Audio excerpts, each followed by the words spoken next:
Hi there. So I wanted to talk about Sun Salutations, Surya Namaskar. In Surya Namaskar A, we go through six postures, we go through 6 postures. And in Surya Namaskar B, Sun Salutation B, we go through 8 postures in total. So the 8 postures are Tadasana, mountain pose. We go through Utkatasana, chair pose. Uttanasana, forward fold, Ardha Uttanasana, halfway lift, chaturanga, low plank, Urdhva Mukha Svanasana, upward facing dog, which can be swapped in for Bhujapangasana, cobra pose, Adho Mukha Svanasana, downward facing dog, and Virabhadrasana 1, which is warrior 1. So 8 poses. Each of those poses is repeated 2 times in Sun Salutation B, apart from chaturanga dandasana, low plank, Urdhva Mukha Svanasana, upward facing, and Adho Mukha Svanasana, downward facing. Those are repeated 3 times. So in your Sun Salutation B, you'll do each pose twice, except for those 3 poses, which you'll do 3 times. So in total it's 8 poses, but you'll just repeat them. So when we're doing the Sun Salutations, we want to move with our breath. So if you take a deep inhale and a long exhale, and a deep inhale and a long exhale, relax your shoulders. You can start to link now your breath to the movements. So just very simply, we're going to lift the arms up all the way overhead and allow the fingers to join at the top of your inhale. So exhale down.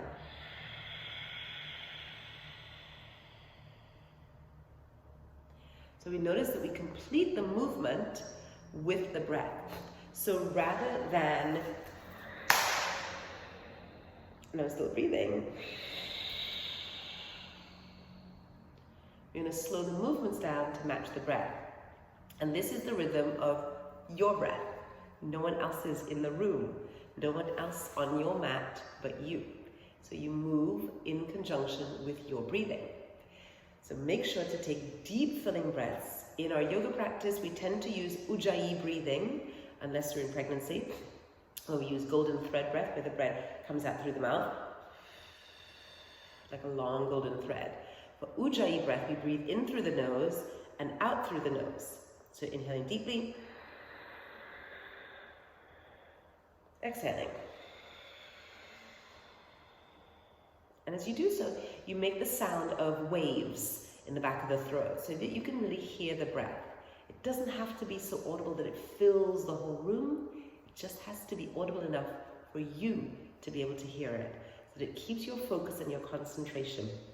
Breathing in this way also means that you're drawing in more oxygen than you would just by breathing through the mouth. Mouth breathers tend to be a little bit more shallow breathers, thoracic, top of the chest breathers, whereas nostril breathers, which is, the nostril is part of the respiratory system, the mouth is part of your digestive system.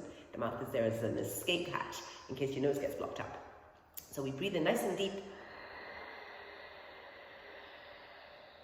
and exhale for the same amount of time. And in your movements, imagine that you are moving like a hot air balloon. As you breathe in, you send air into the body, into the balloon rises. As you breathe out, the balloon descends. So in our upward movements, we breathe in. In our downward movements, we breathe out. Where the head goes up, we breathe in. Where the head goes down, we breathe out. So let's take that onto the mat. And we're going to start in Tadasana, the first posture. Tadasana is our mountain posture. So we'll start with our big toes together to touch, a little tiny gap between the heels. Palms are spread wide. You can, if you need to or want to, you might prefer standing with the feet hip width apart. If you want to measure your inner hip width, take your 2 fists and pop them between your feet. This is roughly the size of your internal hip distance. So sometimes in classes, people might stand a little bit too wide or have teeny weeny hips. Find the space that's hip width apart if you're practicing with your hips, for your hips. Otherwise, big toes to touch. You're going to push the heels apart from one another so that the legs are super active. At the same time, squeeze inner thighs and activate the glutes so that the glutes are turned on. From the side, we're not sticking the bum out or tucking the pelvis under massively. We're drawing the navel upwards towards the rib cage to counteract an excessive anterior pelvic tilt. So drawing the pelvis forward and elongating the tailbone. Shoulders are nice and soft, and the head lifts up, but the chin draws back in order to even out, to lengthen the back of the neck. This is Tadasana, mountain pose. As you inhale, we're going to sink into our chair pose, Utkatasana. As you exhale, forward fold, place your hands to the ground flat, bend your knees if you need to, and bow your head. If you have the flexibility to straighten your legs, go right ahead, but otherwise bend your knees. As you inhale, the next inhale, we come into halfway lift, Ardha Uttanasana. You can have your fingertips to your shins, look down rather than looking ahead. If you look ahead, you see that this contracts the neck. So we want to keep the neck nice and long, so you look down to the front of your mat. The thighs, the sit bones are spreading, the thighs are squeezing together, and the chest is lengthening as though you don't want any wrinkles on your shirt and you want your back to be nice and flat, so you could rest a cup of tea on there. If you want to place your hands to the ground, continue to keep that length in the spine. From here, we step back into chaturanga. Often, we're going to step back. Now, as this is a movement down, chaturanga is your low plank, so it's a movement down.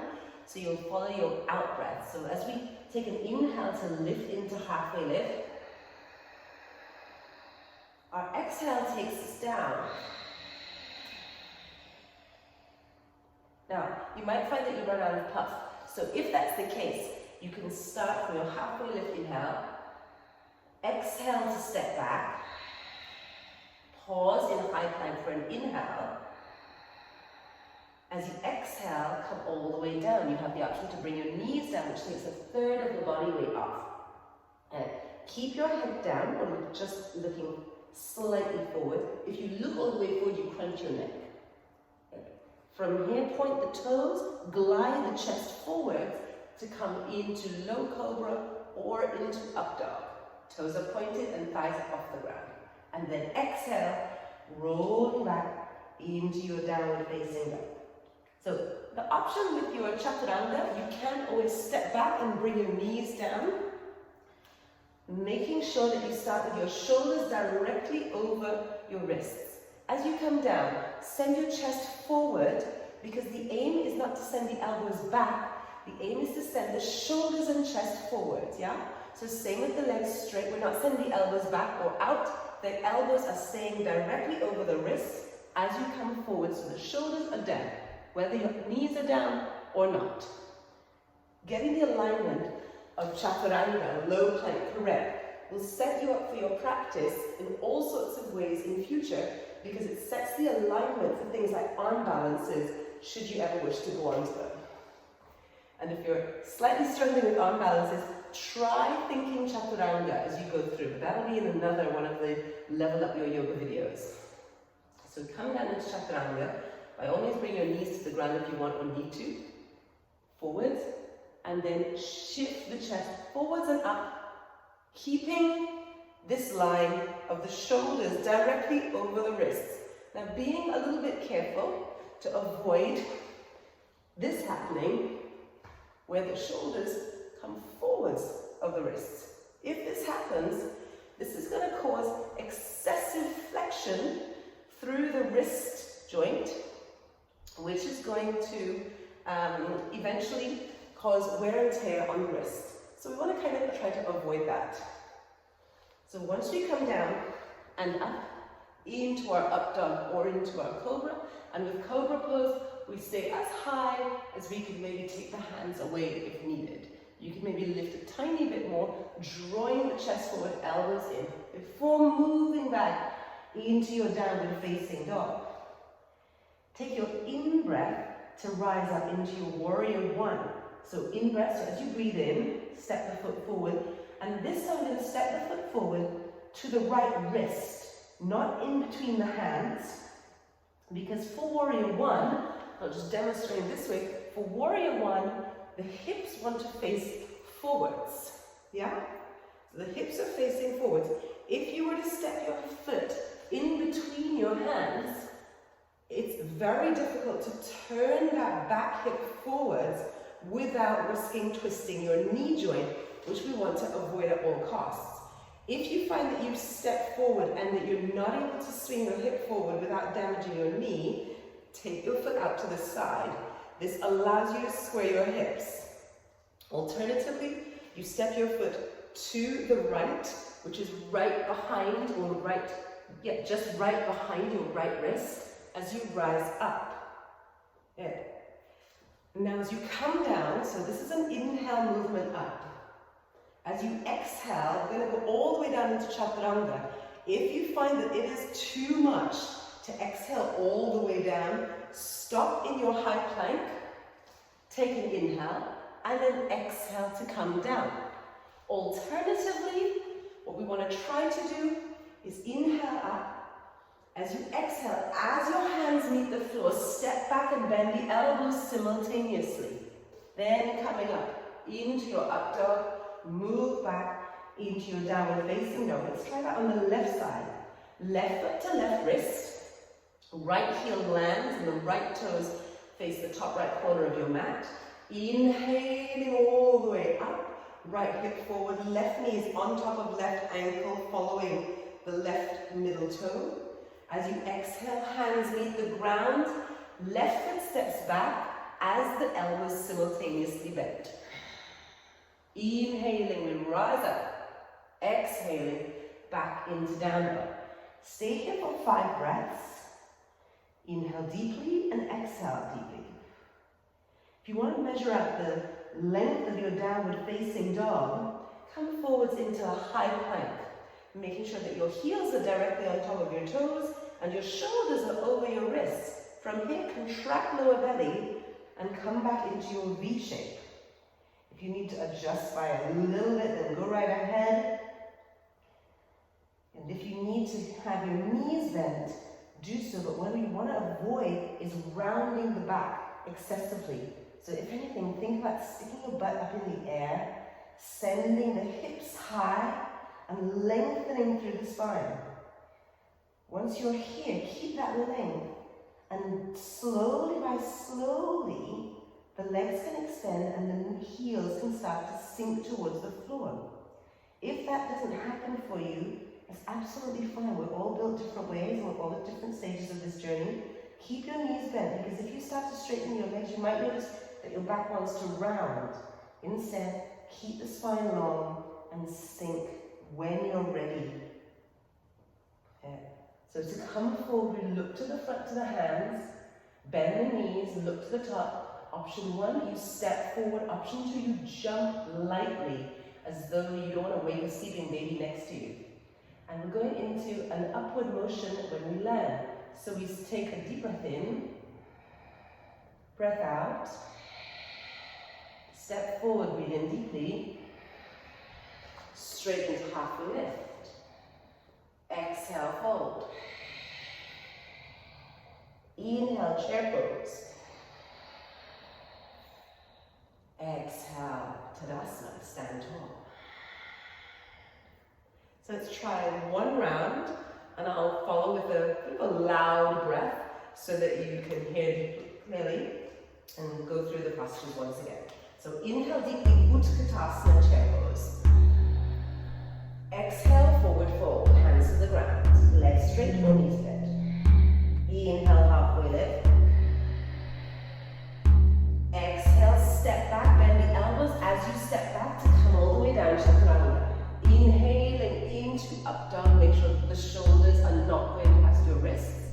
Exhaling back into down dog. Inhale, the right foot forwards to your right wrist, left heel lands, lift the arms up. Left hip forwards.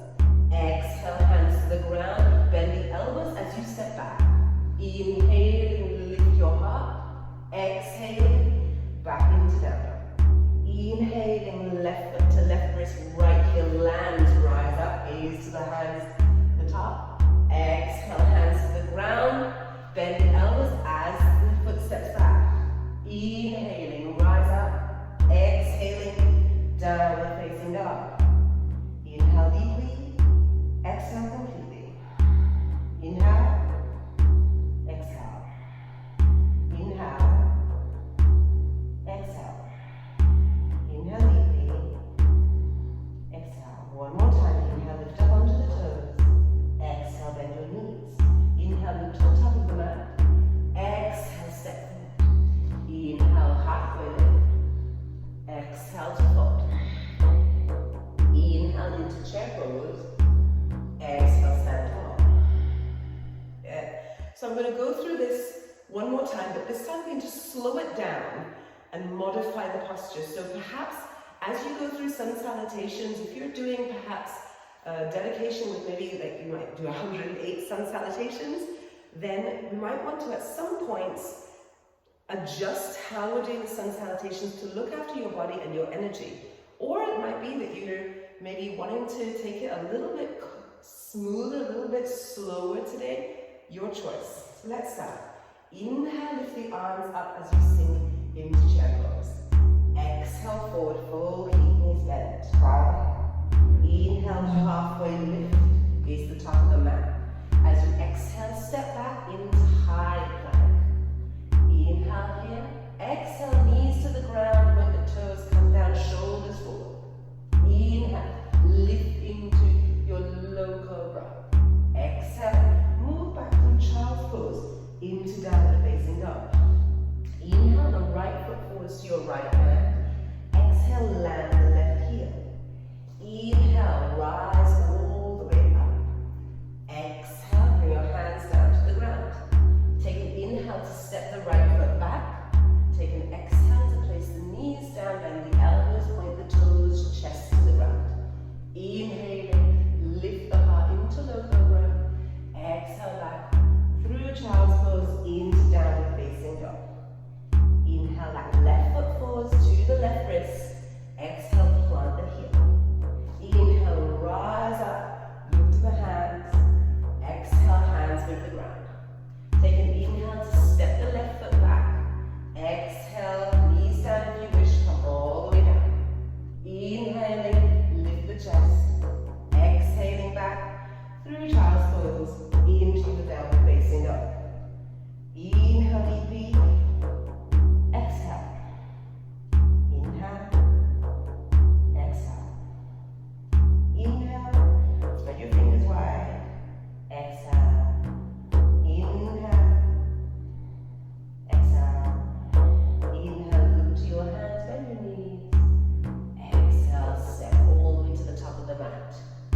Inhale. Take a halfway lift. Exhale. Bow over the legs. Fold forward. Inhale into your chair pose. Go to Tadasana. Exhale. Come and stand tall. Hands into your heart. And then release them to your side for Tadasana. So that's your Sun Salutation B.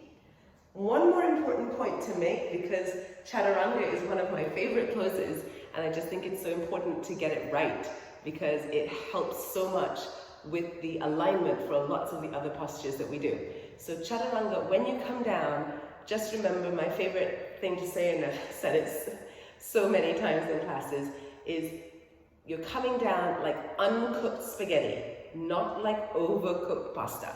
So when you come down into your chaturanga, we're not kind of lurching down or coming down knees and then straight into the up dog or into a cobra. We want to come down, whether your knees are on the floor or off, we're coming down, engaging the belly, whichever one you choose, and then coming down so that the hips and shoulders meet the ground at the same moment. Yeah? So we're coming down at the same moment, hips and chest meet the ground, and then lift. Yeah. So that's my little chaturanga bugbear. And if you want to make sure that your shoulders are directly in alignment, you could always bring a block next to your elbow, set that here so it's on the high side, and when you come down, your shoulder comes to the same height as the block. And this keeps you at a right angle. From here, you push with your toes up, arch your back, and then back into your downward facing dog. So this is an amazing way to get into your yoga practice, to begin flowing, to really unite your breath with your movement. So I hope that you'll enjoy your Sun Salutation B and enjoy the rest of your practice. Thank you.